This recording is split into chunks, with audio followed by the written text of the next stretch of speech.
제가 소개해드린 이 본문은 여러분이 잘 아시는 요셉의 송구영신입니다.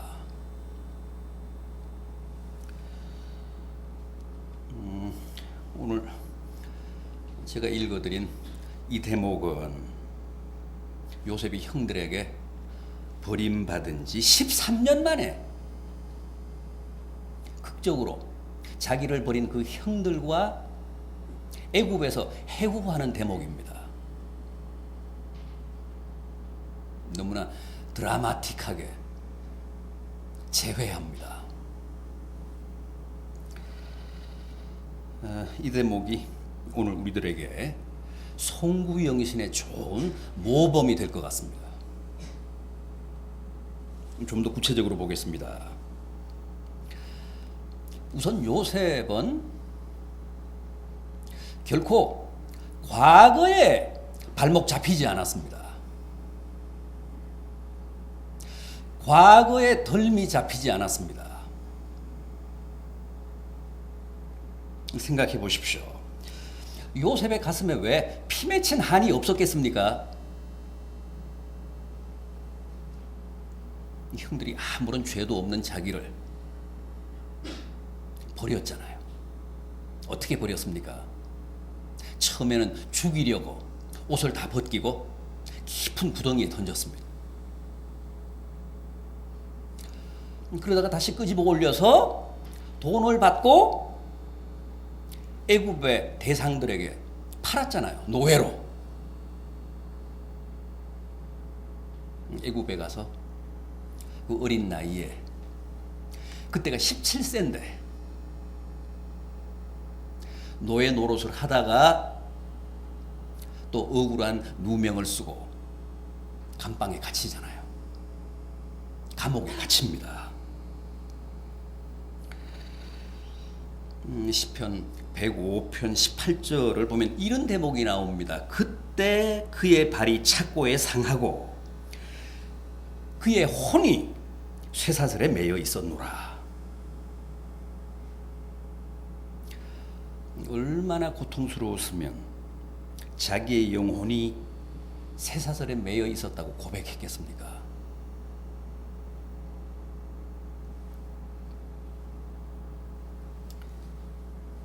형들이 그를 노예로 팔지를 않았던들 왜 그가 그런 처절한 수모와 고통을 겪어야 했겠습니까? 그런데 그로부터 13년이 지나서 요셉은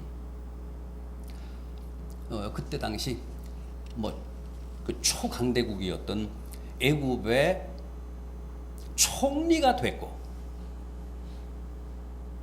형들은 이스라엘의 살인적인 가뭄이 들자, 흉년이 들자 곡식을 구하기 위해서, 먹을 것을 구하기 위해서 애굽에 왔습니다.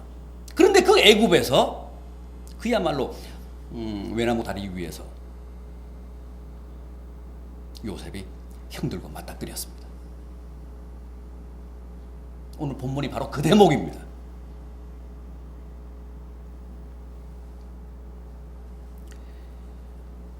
그간의 모든 한을 일거에 풀 수 있는 그야말로 천재일우의 기회입니다.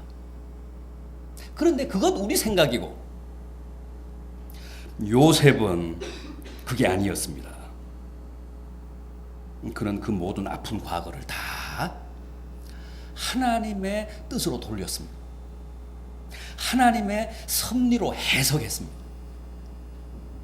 그리고 더 이상 과거에 붙잡히지 않았습니다.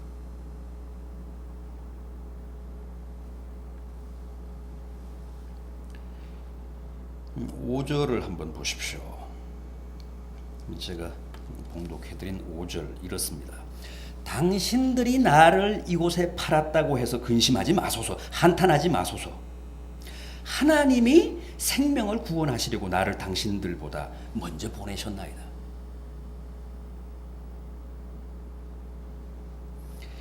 8절도 보십시오. 나를 이리로 보낸 이는 당신들이 아니요 하나님이시라.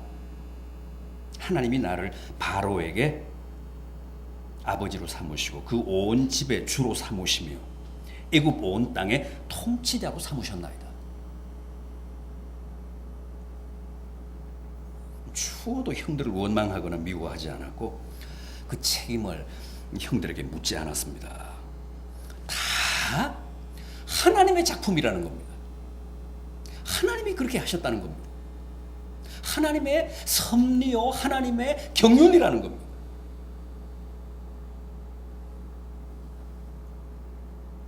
형들은 지금 무서워서 벌벌 떨고 있는데 아무런 말도 못하는데 요셉은 그 형들을 붙잡고 방성대곡을 하며 위로했습니다. 형들이 나를 버렸다고, 나를 저주했다고, 나를 애굽에 팔았다고 두려워하지 마소서. 형들이 그렇게 하신 게 아니라 하나님이 그렇게 하신 겁니다. 우리 온 가족을 살리시려.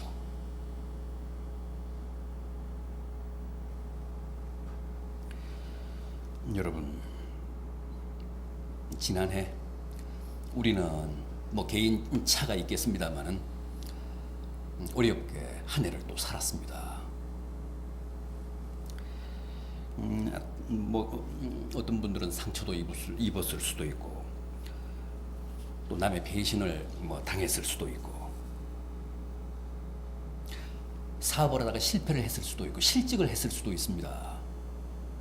그 과정에서 큰 경제적인 손실을 입었을 수도 있습니다.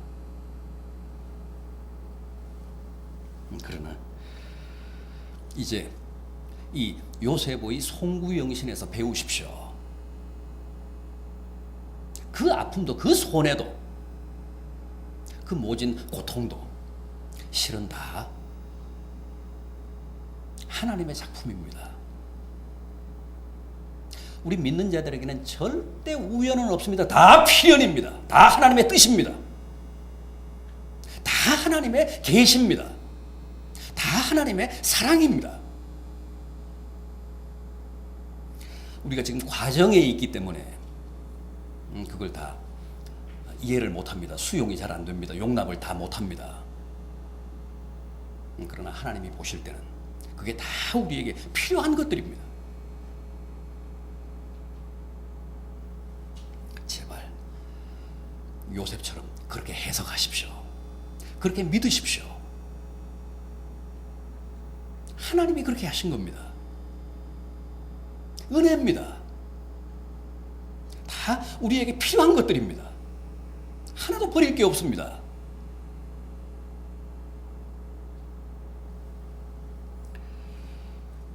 다 털고 접으십시오. 다 잊으십시오. 더 이상 과거에 매이지 마십시오. 지난 시간에 발목 잡히지 마십시오. 덜미 잡히지 마십시오.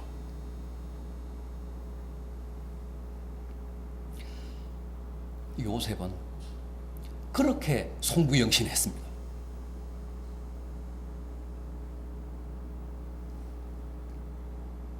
뿐만 아닙니다. 요셉은 현재에도 안주하지 않았습니다.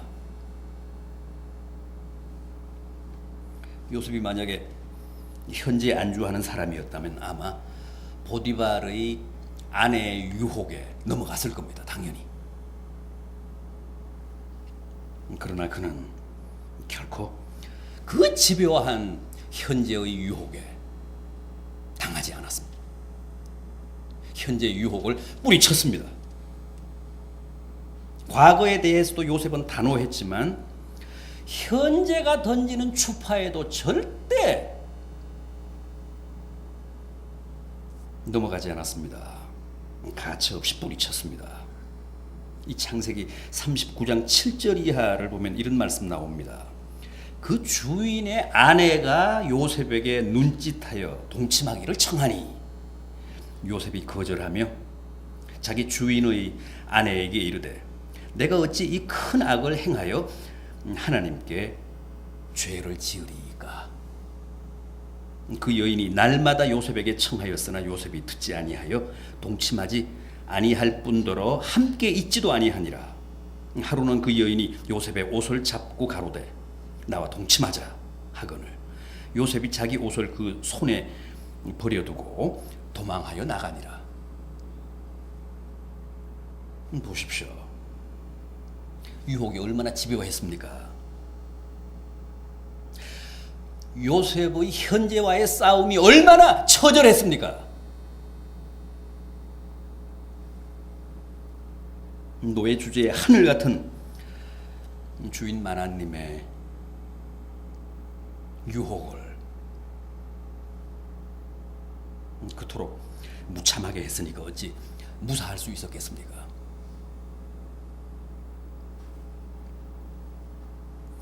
그래서 감옥을 간 겁니다. 모함을 쓰고.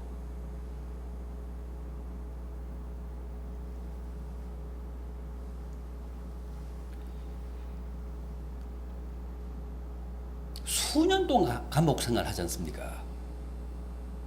그럼에도 그는 결코 현재에 굴복하지 않았습니다.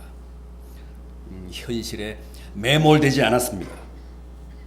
현재와 타협하지 않았고 현재에 주저앉지 않았습니다.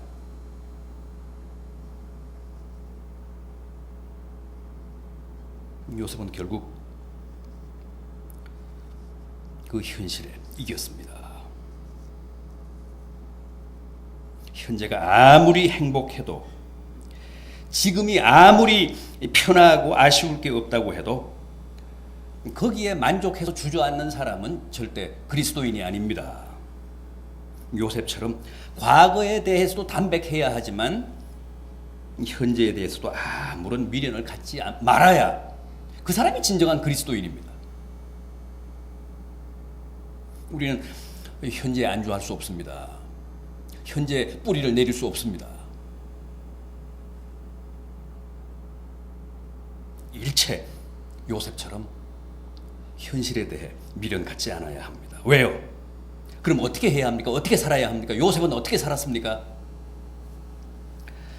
미래에 살았습니다. 요셉은 어릴 때부터 그랬잖아요. 요셉의 별명이 뭡니까? 꿈쟁이. 꿈 전문가였습니다. 어릴 때부터 그랬습니다. 그래서 형들에게 미움을 샀잖아요.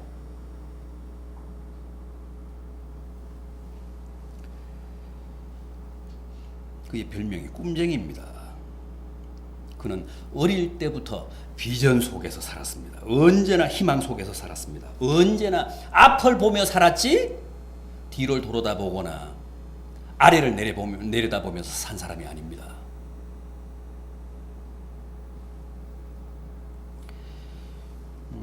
본문 5절 하반절을 다시 한번 보십시오. 하나님이 생명을 구원하시려고 나를 당신들보다 먼저 보내셨나이다. 7절도 마찬가지입니다. 당신들의 생명을 보호하고 당신들의 후손을 세상에 두시려고 나를 당신들보다 먼저 보내셨나이다. 요셉은 이렇게 언제나 앞을 향해 가는 사람이었습니다. 현재 안주하는 사람이 아니었다는 겁니다. 그가 감옥에 갇혀 있다가 하루아침에 총리로 발탁된 것도 꿈 때문이잖아요.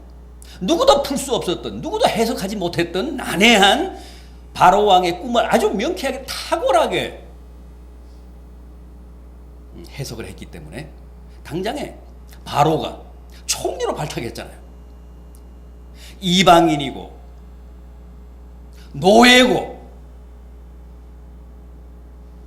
무슨 성범죄 미수범으로 감옥살이를 하던 죄수인데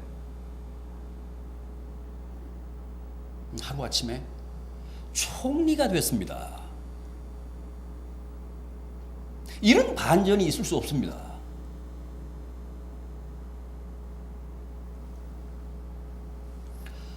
꿈 때문에 그렇게 출세한 겁니다.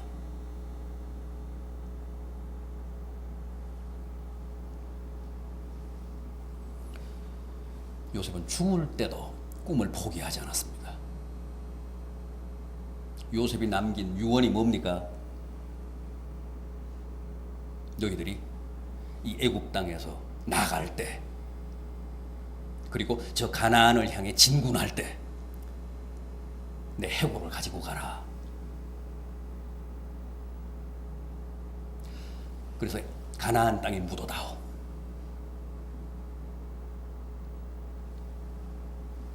쉽게 영화 보면 그 대목 나오잖아요.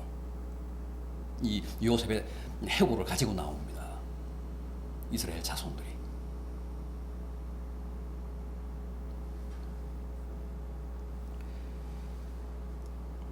여러분, 얼마나 지독한 미래형의 인간입니까, 요셉. 이걸 우리가 배워야 됩니다. 우리는 다 이런 요셉의 후예들 아닙니까? 우리는 꿈꾸며 살아야 합니다. 비전 속에서 살아야 합니다. 과거가 아닙니다. 현재가 아닙니다. 내일에 살아야 합니다. 희망 속에서 살아야 합니다.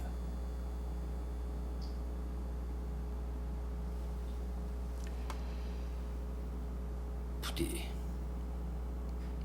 어제 살던 애굽은 깨끗이 잊어버리시고 지금 걷고 있는 이 광야에 안주할 생각하지 마시고 오직 내일의 희망인 가나안을 향해 매진하십시오. 올해도 열심히 진군하십시오. 그런 자를 축복하시고 그런 자에게 은혜를 내리시고 그런 자의 삶을 주님이 책임져 주십니다. 적어도 요셉은 그렇게 살았습니다.